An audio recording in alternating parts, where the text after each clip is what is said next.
Good morning.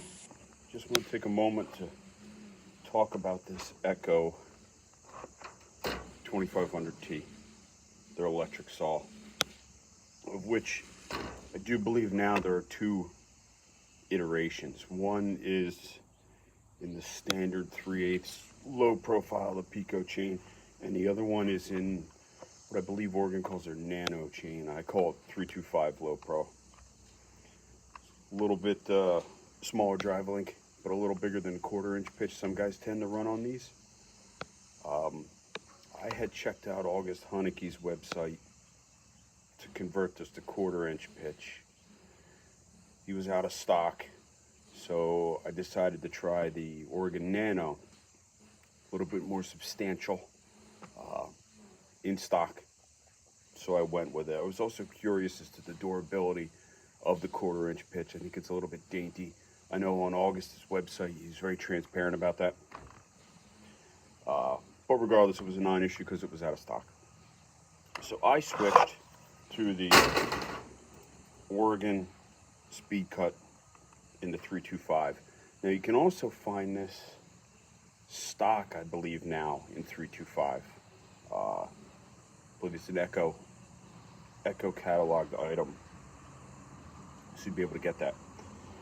As far as the difference between the regular 3/8 low pro and the 325, and it's anecdotal, certainly. I noticed, I'm not going to say it's more fluid in the cut. It wasn't such a concern. Was more horsepower, so to speak. I'm looking for a little bit more out of the battery, and it seems to give you a decent amount more battery life than the 3/8 low pro. Take that for what it's worth, but it does seem like it's a worthy upgrade, or if you would consider one of these, purchasing it right from Echo with that nano chain with that 325 low pro. I could tell a difference. It seemed pretty substantial in the battery life, which is a good thing. Battery life for this saw is generally pretty all right if you use it for its wheelhouse, what it's good for. Is it good for blocking down wood? It's not necessarily good for that. It can, and it does, and it does it fairly well. But when you get into that bigger wood, that really seems to take a toll on it and zap that battery life. But if you use it, just in general for your jobs day to day, and you switch up to a bigger saw at some point, it's a home run. The thing is great. It is very light. I won't get into specs because you can find that elsewhere online. It's a light saw, feels great. It's got an excellent spot right here for your lanyard, so you can choke that there. And then I think my favorite thing about the saw as a climber is probably the hook. You can slap that right in your harness. It stays rigid. I use a Shembiner, boom, down on it, no problem. Chain brake, good. Everything about it is just nice. Very intuitive to use. Very, very, very nice saw. Can't really say enough good things about it, mostly due to the weight. The weight is fantastic. Before I'd purchased this, I considered the Steel and the Husky higher end battery saws. Certainly they seem to have a lot more horsepower, but they also come at the cost of a lot of weight. I don't know about you, but as I get older and just in general, it's a constant fight for this tendonitis here. So anything that aggravates it, I'm trying to limit. As I get older, I want lighter in general. Just makes me feel better. It's a more pleasant experience, and it doesn't get me right here, which is once that gets a hold of you, I find it very difficult to get rid of. So I try to limit that, any kind of weight like that. Great saw. Oil cap's cool. It's got a little lever. Flips up. I believe it's the Steel version has a indicator light for bar oil because if you're old school and you're not used to this electric stuff, you're used to fuel and oil simultaneously. So when you don't have to fuel anything up, I can see how guys forget the bar oil. This does not have that, but I have not found where I was anywhere near out of oil by the time I was out of battery. So you're good to go on that. Batteries sit in very positive. The indicators are great. I'm surprised actually they do as well as they do for 2.5 amp hours. That's not a huge battery even remotely, but whatever technology they're using in these cells seems to be rather good. A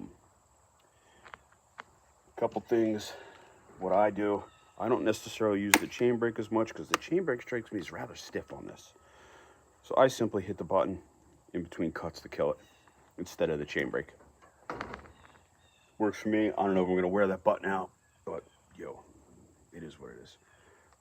Another reason I had purchased this saw, and this was really the main selling factor for me, is generally they were $600 and whatever dollars around at most every retailer, online or otherwise.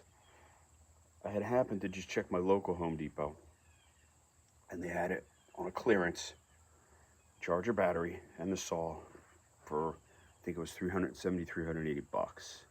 So I said, for that price, we're gonna go for it here. At the 600 and change, I was a little bit leery about it, but for that, sold. Went out, bought it right away. Can't be happier with it, really. As far as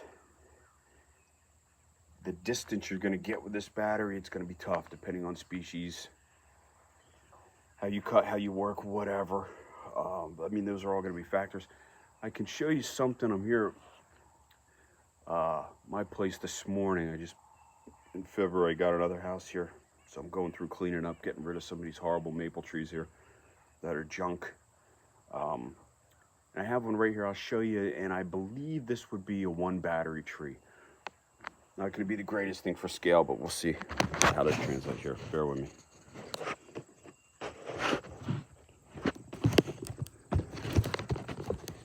So this, right there, I don't know how well, I'm no tech guy. All right, but you see that all through there?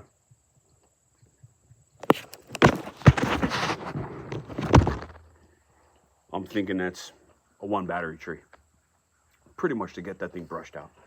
Get that brushed out and get it down to where you'll work a log down to the ground without switching up to another saw. I think you get that done on 1 battery, for sure. Can't see it being a problem really at all. Pardon my hokey camera setup. It's posted up on a Gatorade bottle here. But yeah, I think that tree would be, you get through that on 1 battery.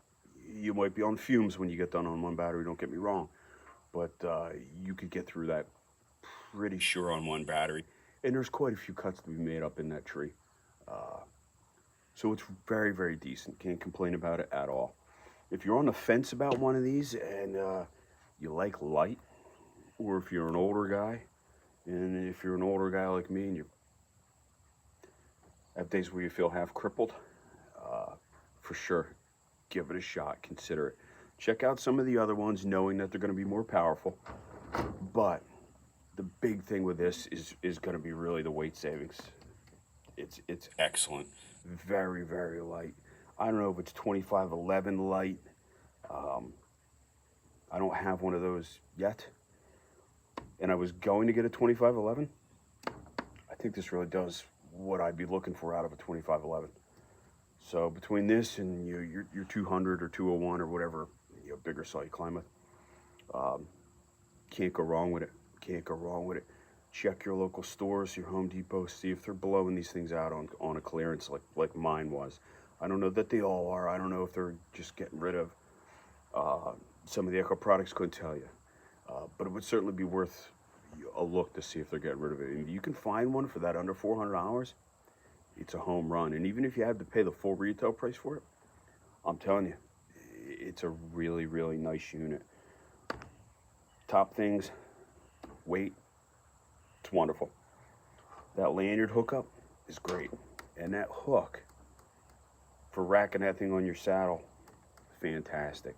It's stiff, stays in place. It is easy. You don't even really know the thing is hanging off your saddle. It's almost, I'm not saying it's handsaw light, but it's not an obtrusive piece to hang off your belt. So give it a shot. If anybody has any questions, post them up. I'll see what I can answer for you. And if you do get it, I would suggest either buying it in that nano 325 Low Pro, or Nano as they call it, or switching to it. If you found one that was in the 3/8 Low Pro, get it. Spend the whatever for the conversion kit. I think this was $55 for the bar and chain.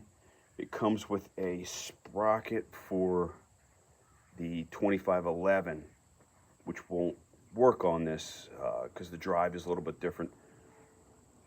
But from Echo, I want to say that sprocket, the 325 Low Pro, was cheap. It was under 20 bucks, I think. So even with the little added cost of switching over, well worth it. You're gonna like it. Thank you.